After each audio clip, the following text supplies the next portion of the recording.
All right, good morning. Almost to work, so this video is going to be short, but I'm sitting here in my truck praying this morning, and I have a hard time with prayer recently. I'm trying to be real when I talk to my Father in heaven and not just go through the motions, not just pray because it's what I ought to do, but to connect with Him and to really feel myself speaking to Him. And it requires practice to hear. Something I was trying to teach my 8-year-old yesterday. She lost this little locket of hers, and she's been looking for it, and she came to me and said, "Dad, this is really important for me. I want to find my locket." Put her out for the first couple of minutes, said, "Hey, I'm doing something. I'll help you out in a little while." She said, "Dad, this is really important for me." She got upset and she went off to her room. Then my wife said, she came to me and said, and told me that she had prayed to find her locket, and she's got some emotional attachment to it. It's got a picture of her brother and her sister in it, and her sister's already left home, and her brother's 16, she's 8, and so I can see how it means something to her. It's got an attachment for her, with them, and probably in other ways, but my wife said it's really important to her, and she prayed about it, and she's really trying to find this. So I went to her and I said, and I taught her, I said, let's kneel down and say a prayer, and then let's listen. And she said, "Dad, I already listened. I already prayed about it, and I listened." And I said, "Well, it takes some practice to learn to hear what your Father in heaven is saying to you." And that's what I'm talking about. Is this morning I was trying to hear and to feel my Father in heaven is telling me that He hears me, and when I'm thinking through things, that's what I told my daughter yesterday, is when you pray, then you listen afterwards, and you think about the different things, and you go through your mind about the different answers that could be there for the questions that you have. And in the case of her locket, it's pausing after the prayer, after telling Heavenly Father how important it is to you and what you want, what you need, and listening, asking yourself, is it here, or is it here, or is it here, and then tuning into your feelings. How do you tell an 8-year-old that? You pay attention to your heart, is what I told her. You listen with your heart as you think about the different answers, or the places that it could be. So that's what I was practicing this morning. But one of the questions I had while I was praying this morning had to do with covenants and promises that we made with God. Covenants, ordinances, sacraments, promises, whatever you want to call them. The things that we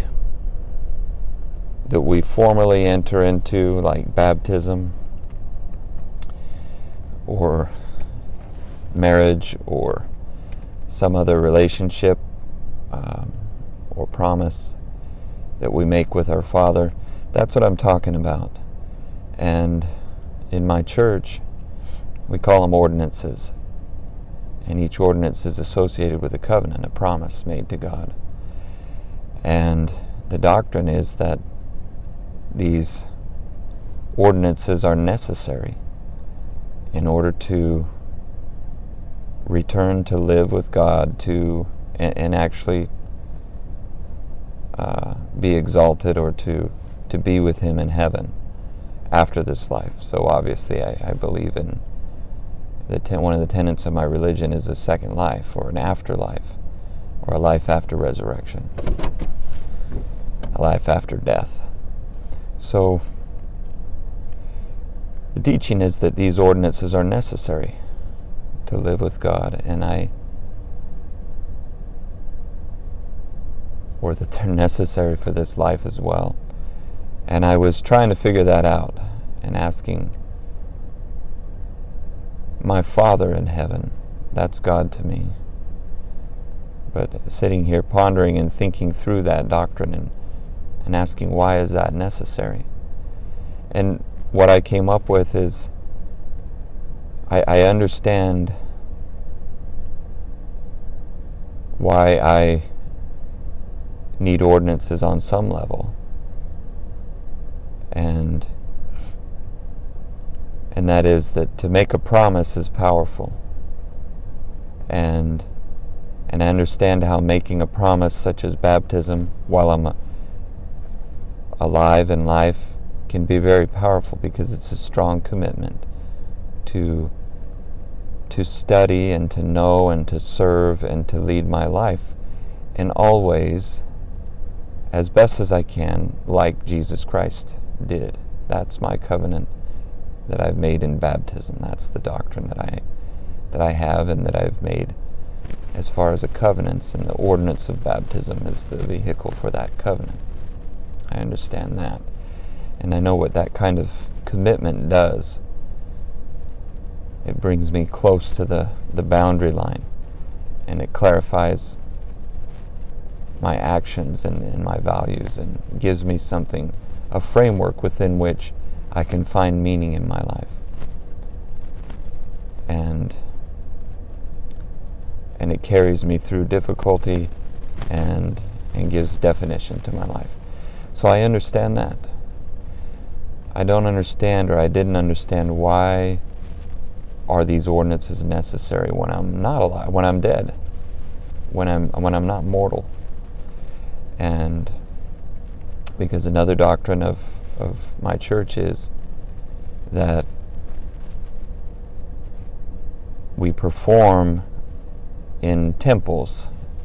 We have a special place that's called the temple, and we go to this temple and vicariously perform the same ordinances, such as baptism, for those who, by genealogical record, we know, or we can believe, have never received baptism, and so the ordinance is performed on their behalf. And I don't understand why it is necessary for a person who's crossed over to that other existence to have this ordinance performed for them, unless it's for the same reasons that it's performed for me. That's one understanding that I have, or one reason why I can see it would be important, if it's for the same reasons that we do it in life. In other words, there's some kind of progression, some kind of agency and choice going on in the next life. I actually believe there is. So in that sense, yes, I can see how a spirit without a body, who all they are able to do is converse and to feel things spiritually, energetically, mindfully.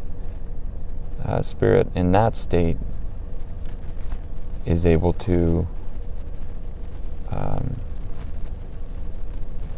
accept that ordinance. Now, I still don't understand why they couldn't on their own accept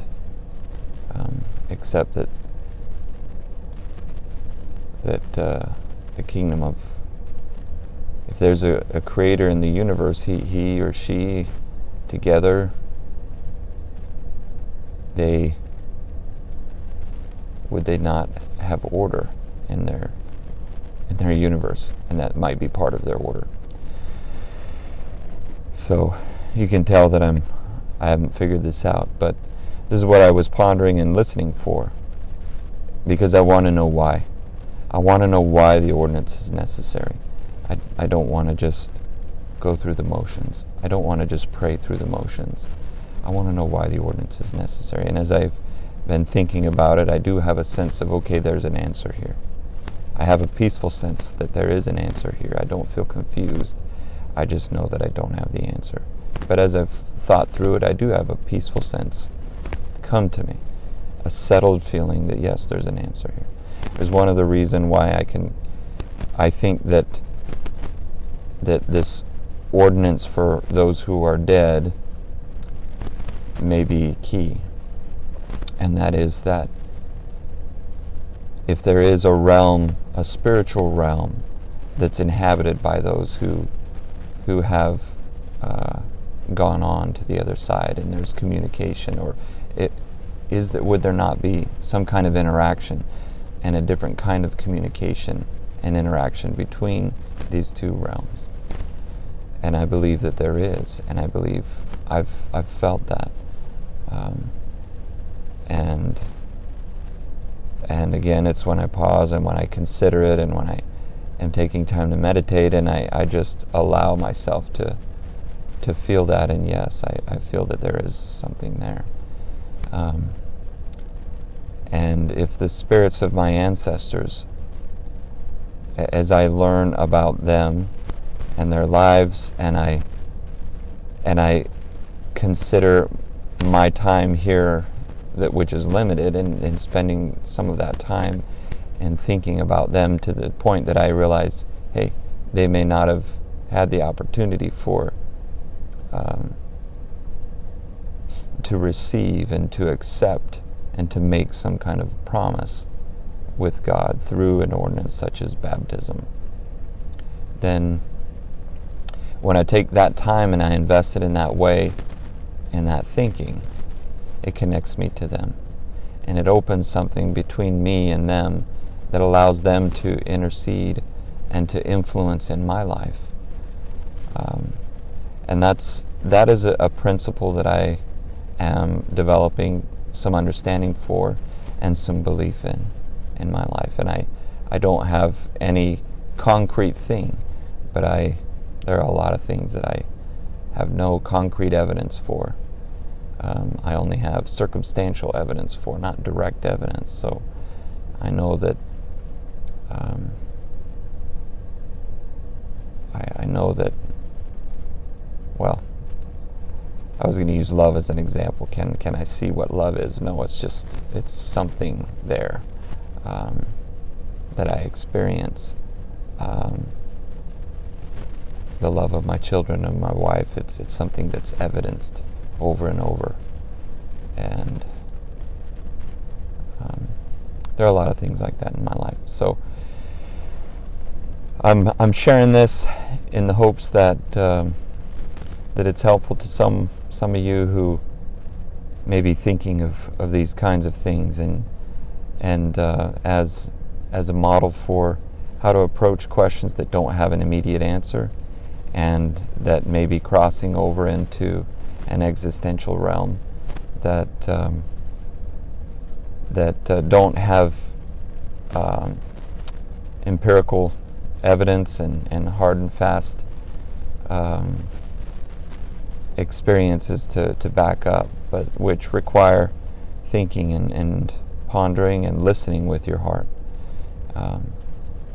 And the ability to do that and to feel out our way in ways that are meaningful is I feel like that's important.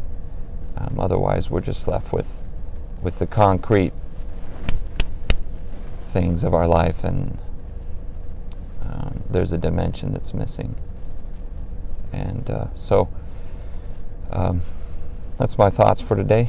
And I'm going to head to the gym now and work out until I feel like I'm going to throw up. So that's my goal today. Sounds gross, but I need that. So signing off. Have a great one.